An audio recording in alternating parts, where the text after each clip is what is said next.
importance of core funding. The importance of core funding. That core support. The value of long-term flexible funding. I would say the most important lesson out of the think tank initiative over the last 10 years is that left to their own devices, institutions use core support well. They use it to invest in the capacity of their scholars.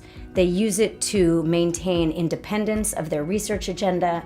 They use it to invest in the beyond research sides of their institutions, communications, outreach, engagement with policymakers. And they use it to think about the positioning of their institution so that they can have more influence. Core support works, and the vast majority of institutions really have used it well. Core funding is important because it helps to strengthen institutions. It has helped them think through their strategies, so organizational strategies. It's not just about working on one particular project or a bunch of projects, but actually thinking through where it is that they can make the biggest impact given the organizational structure, their vision and their mandate, and investing in those resources required to make that biggest impact. We have innumerable stories of how the think tanks that we've worked with, by using the core flexible funding, have been able to identify problems, undertake research, position themselves as key influencers on those issues, and have gone on to generate policy options, and in many cases have those policy options adopted by government, and are now even involved in helping with the implementation and monitoring of those things. Beyond the importance of core funding, a big lesson coming out of TTI is funders should also think about how they encourage think tanks in the Global South to work together in platforms and networks, because I think you get a lot of value when these institutions work together. They can share lessons on what works in their countries and build off of that knowledge. So I think another thing is that networking and platforming.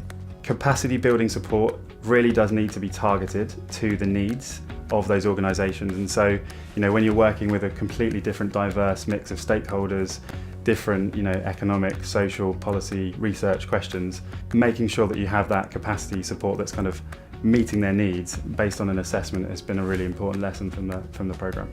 I think the donors need to be patient to know that evidence-informed policy making doesn't really start bringing impact after 1 or 2 years.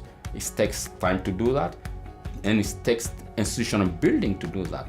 By empowering the grantee, you build a more, I would say, sustainable and trustworthy relationship, and that is actually the best way of achieving that impact that we are all aiming for. Think Tank Initiative has been a very bold experiment, testimony to the foresight of the funders on how they could foresee the importance of strengthening think tanks in order to strengthen the knowledge ecosystem, which in turn would strengthen good quality public policy making in developing countries.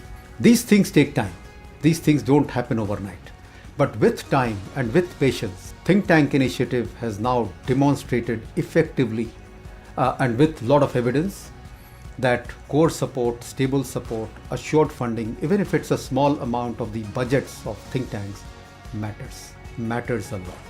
Now that TTI is ending, I would encourage other donors to consider how to come and build on the foundation TTI has created so that the role of think tanks in development processes can continue.